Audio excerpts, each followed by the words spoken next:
हरे कृष्ण दोस्तों, आज हम श्रीमद् भागवत महापुराण के तृतीय स्कंद से 12वें अध्याय का पाठ करेंगे।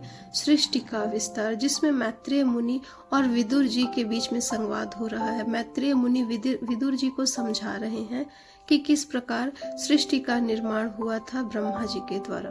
अथ तृतीय स्कंद 12वां अध्याय। मैत्रेय उवाच इति ते वर्णितः छत्तः कालख्य परमात्मनः महिमा वेद गर्भोऽथ यथास्त्र छिन्निबोध में। मैत्रेय जी ने कहा, विदुर जी, मैंने आपको भगवान की काल रूपी महिमा सुनाई। अब जिस प्रकार ब्रह्मा जी ने जगत की रचना की वह सुनिए। सबसे पहले उन्होंने अज्ञान की 5 वृत्तियां तम, मोह, महामोह, तामिश और अंधतामिश रची, किंतु इस अत्यंत पापमय सृष्टि को देखकर उन्हें प्रसन्नता नहीं हुई। तब उन्होंने अपने मन को भगवान के ध्यान से पवित्र कर उससे दूसरी सृष्टि रची। इस बार ब्रह्मा जी ने सनक, सनंदन, सनातन और सनत कुमार, ये 4 ऊर्ध्व रेवता मुनि उत्पन्न किए। अपने इन पुत्रों से ब्रह्मा जी ने कहा, पुत्रों, तुम लोग सृष्टि उत्पन्न करो। किंतु वे जन्म से ही मोक्ष मार्ग का अनुसरण करने वाले और भगवान के ध्यान में तत्पर रहते थे, इसलिए उन्होंने ऐसा करना नहीं चाहा। तब ब्रह्मा जी ने देखा कि मेरे ही पुत्र मेरी आज्ञा नहीं मान रहे हैं और मेरा तिरस्कार कर रहे हैं। तब उन्हें असह्य क्रोध हुआ। उनके क्रोध न रोकने के उपरांत उनके भौहों से एक नील लोहित, नीले और लाल रंग के बालक के रूप में प्रकट हो गया। वे देवताओं के पूर्वज भगवान शिव रुद्र थे, जो रो रो कर कहने लगे, हे जगत पिता विधाता, मेरे नाम और रहने का स्थान बतलाइए। तब कमल योनि भगवान ब्रह्मा ने उस बालक की प्रार्थना पूर्ण करने के लिए मधुर वाणी में कहा, रो मत, मैं अभी तुम्हारी इच्छा पूरी करता हूँ। देव श्रेष्ठ, तुम जन्म लेते ही बालक के समान फूट फूट कर रोने लगे, इसीलिए सब तुम्हें रुद्र नाम से पुकारेंगे। तुम्हारे रहने के लिए मैंने पहले से ही हृदय, इंद्रिय, प्राण, आकाश, वायु, अग्नि, जल, पृथ्वी, सूर्य, चंद्रमा और तप, ये स्थान रच दिए हैं। तुम्हारे नाम मन्यु, मनु, महीनश, महान शिव, श्रितध्वज, उग्ररेता, कामदेव, काल और धृतव्रत होंगे, तथा घी, वृति, उषना, उमा, नियुक्त, सर्पी, इला, अंबिका, इरावती, सुधा और दीक्षा, ये 11 इन रुद्राणियां तुम्हारी पत्नियां होंगी। तुम उपर्युक्त नाम, स्थान और स्त्रियों को स्वीकार करो और इनके द्वारा बहुत सी प्रजा उत्पन्न करो, क्योंकि तुम ही अब प्रजापति हो। लोकपिता ब्रह्मा जी से ऐसी आज्ञा पाकर भगवान नील लोहित शिव जी बल, आकार और स्वभाव में अपने ही जैसी प्रजा उत्पन्न करने लगे।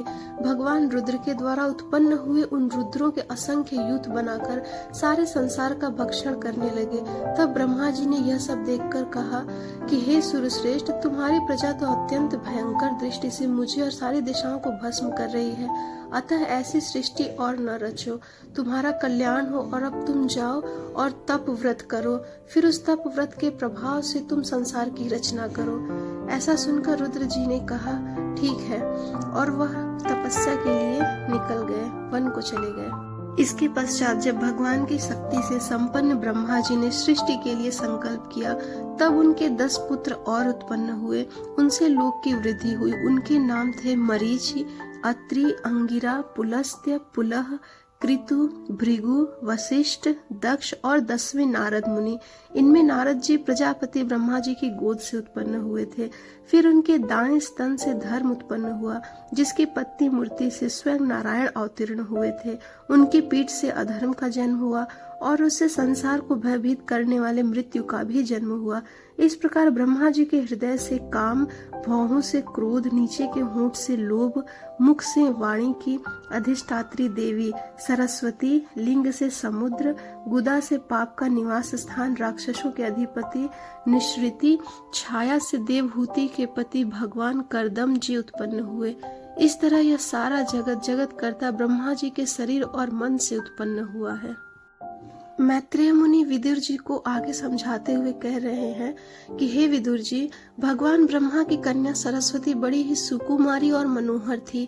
हमने सुना है एक बार उसे देखकर ब्रह्मा जी काम मोहित हो गए थे। यद्यपि वह स्वयं वासनाहीन थीं, उन्हें ऐसा अधर्ममय संकल्प करते देख उनके बड़े पुत्र मरीचि ऋषि ने कहा, उन्हें समझाया, पिताजी आप समर्थ हैं, फिर भी अपने मन में उत्पन्न हुए काम के वेग को न रोककर पुत्री गमन जैसा दुस्तर पाप करने का संकल्प कर रहे हैं। ऐसा तो आपसे पूर्ववर्ती किसी भी ब्रह्मा ने नहीं किया है और न आगे ही कोई करेगा। अपने पुत्र मरीचि आदि प्रजापतियों को अपने सामने इस प्रकार कहते देख प्रजापतियों के पति ब्रह्मा जी बड़े लज्जित हुए और उन्होंने उसी क्षण अपने शरीर को छोड़ दिया, अपने शरीर का त्याग कर दिया। तब उस घोर शरीर को दिशाओं ने ले लिया और वही कोहरा हुआ जिसे अंधकार भी कहते हैं। एक बार ब्रह्मा जी यही सोच रहे थे कि मैं पहले की तरह सुव्यवस्थित रूप से सब लोगों की रचना किस प्रकार करूं। इसी से उनके चारों मुखों से 4 वेद प्रकट हुए। मैत्रेय मुनि विदुर जी को आगे बता रहे हैं कि ब्रह्मा जी ने पहला काम आसक्त शरीर जिससे कोहरा बना हुआ था छोड़ने के बाद दूसरा शरीर धारण करके विश्व विस्तार का विचार किया। वे देख रहे थे कि महान शक्तिशाली उनके पुत्र ऋषियों से भी सृष्टि का विस्तार अधिक नहीं हुआ है, अतः वे मन में पुनः चिंता करने लगे। उनके ऐसा करने से अकस्मात उनके शरीर के 2 भाग हो गए, जिसमें क ब्रह्मा जी का नाम है। उन्हीं से विभक्त होने के कारण शरीर को काया भी कहते हैं। उन दोनों विभागों से एक स्त्री और पुरुष का जोड़ा प्रकट हुआ। उनमें जो पुरुष थे वही सार्वभौम सम्राट स्वयंभू मनु और जो स्त्री थी वह उनकी महारानी शतरूपा हुई। तब से स्त्री पुरुष संभोग से प्रजा का वृद्धि होने लगा। महाराज स्वयंभू मनु ने शतरूपा से 5 संतानें उत्पन्न की। साधु शिरोमणि विदुर जी, उनमें प्रियव्रत और उत्तानपाद 2 पुत्र थे तथा आकुति, देवहूति और प्रसूति 3 कन्याएं थीं। मनु जी ने आकुति को विवाह रुचि प्रजापति से किया, मझली कन्या देवहूति कर्मठ जी को दी और प्रसूति दक्ष प्रजापतियों को। इन तीनों कन्याओं की संतति से ही सारा संसार भर गया। अतः तृतीय स्कंद के 12वें अध्याय सृष्टि का विस्तार समाप्त होता है।